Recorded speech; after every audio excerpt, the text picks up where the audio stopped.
onto this controller. So watch this. I'm going to go here, cycle this.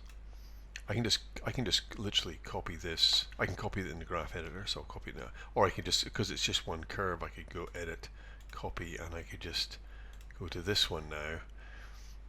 Or I can do it in the graph editor. I'll do it in the graph editor to keep it consistent.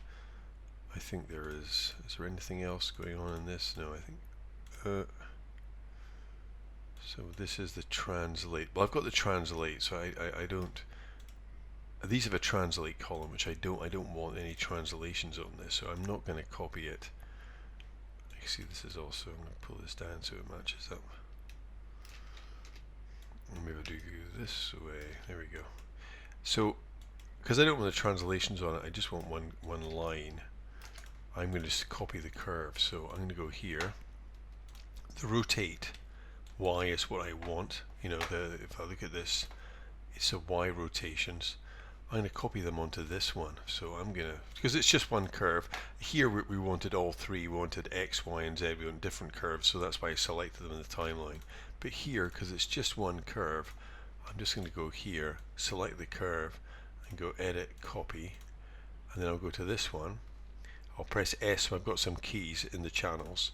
I'll pick the one I want, which is rotate Y, and I'll cut that out there. I want to paste it here. I'll go to frame 2 because I'm going to offset this as well, and I'll make a keyframe, select the channel I want, and go edit, paste. Oops, did it do it? I'll check it again. Rotate Y, edit, copy, rotate Y, edit, paste. Well, that seems to have worked. Okay, frame that so we can see what's happening. Okay, now let's see it's way round. So curves, again it's the same thing, pre-infinity cycle, curves, post-infinity cycle. I don't want this as exaggerated. I'm going to bring it down, so I'm going to go to roughly the middle of the curve. I'm going to scale this right down. Let's see, that's going to go in a bit on this, make it bigger. I'm going to scale this down still further. See if it may not even be necessary. I'm going to drop this down.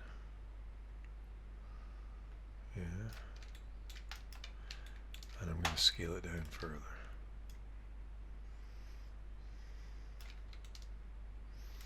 So you've got a little bit of a movement. Yeah.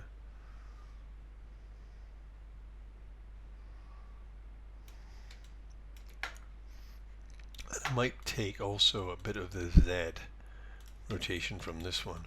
Again, from this curve here, curves, pre-infinity cycle, curves, post-infinity cycle.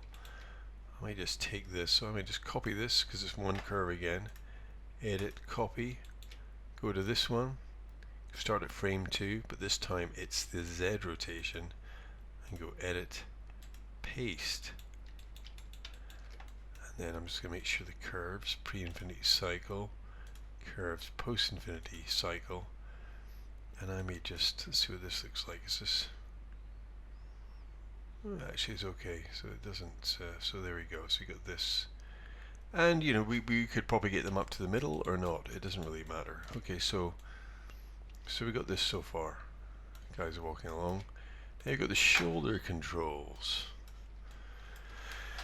The shoulder controls, how do they work? Well, the shoulder's probably going to be down when the hand is pressed down. So here on 1, I'll make the back to my 25 frames again so I don't make any mistakes. I'll make the same key there on 25. Press S. Oh, I'm trying to press S but it's not working. I'll just go key, set key. And we go to 13. Now here's what's going to happen. So the arms are going to be down. As it comes up, if you look at their drawings, the kind of shoulder comes up. It's probably highest up. I think it's highest up on the 13. So I'm going to pull this up on the on the 13. Actually, I'm not going to pull it up. You know, I'm going to do it in the 13. I'm going to rotate it up. I think that works better. So I got this. That. Yeah. And I'll make sure that all this stuff is cycling curves, pre-infinity cycle, curves, curves post-infinity cycle. And I'm going to take this and do the easy thing, which is just copy it. And I'm going to paste it onto this one. So I'll just go to the first frame and press paste. And then I'm going to slip it, curves, pre-infinity cycle, curves, post-infinity cycle, and I'll slip it again because it's on the opposite to 13. So now we have this, Okay, so we've got him walking. Yeah, a bit of a... Now the head's looking a bit weird, but I'm going to come to that. Okay, so in the orthographic front view, let's have a look at this head. So we've got different controllers on this head. If we select the head, we've got this. The head is, so what we're wanting, if we look at this, I'm going to bring up the perspective view briefly, is, I mean, the head's kind of, we're going to try and rotate the head so it's a bit in a slightly more naturalistic position. So I'm going to use a front view for this. I mean, he's unlikely to be turning quite as much as that. I can change his eyes afterwards. So maybe the head's going to be rotating there. And then it will be there again for 25 and 13. Again, you know, it's going to, maybe he's going to be more looking around like so. Let's see, what's this? This is negative 20. Something like this. Yeah, and you know, there's probably going to be a bit of, your head doesn't rotate that much, but there might be a bit of rotation on the head this way. And again, we're copying frames, pasting again, and then this one, if we're going to the Z rotation, I can press a key and I can actually go into this and just go times equals -1, and that will flip that. Remember, you can always use that when you've got two lines, and you say here we've got two lines here that are, I don't know what they are, maybe they're at 7.3 above this line, and I'll go back and do it again, and I've got a line here. If I just press S, I get a point, which is obviously at the same, you know, the same altitude, if you like, above this 0 line. If I want to put this, mirror it, I can just click on it and just select the value and go times equals -1, and that will flip it this way. Okay, so let's have a look at that. So we've got the eyes again are going to look maybe rotating a little bit too much. So maybe I'm going to have to take this rotations and just bring them down a bit so it's not quite so exaggerated. The eyes are going to stay relatively locked. If I can touch the, so this, if I bring up the grid, if these eyes are towards the middle of the grid,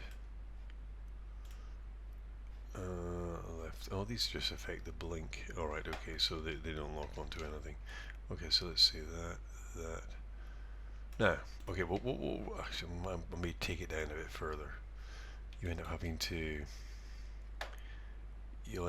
to kind of twist and turn things to get it the way you want it.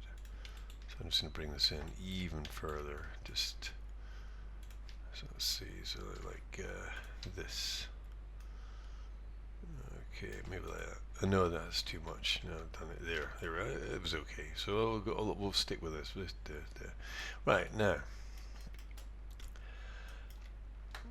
we've got the head, we've got the neck. Now, what we might want to do is your head kind of bobs up and down a bit. If you just look at this, you see it's back here, and then it's coming forward, and it's forward, and it comes back, and then it's forward. So here's an interesting thing. You can actually borrow curves that you have used and use them in different places. So by that I mean we have a up and down curve on this. If you look at the translate, it goes up and down. What I'm going to try and do is I'm going to try and borrow this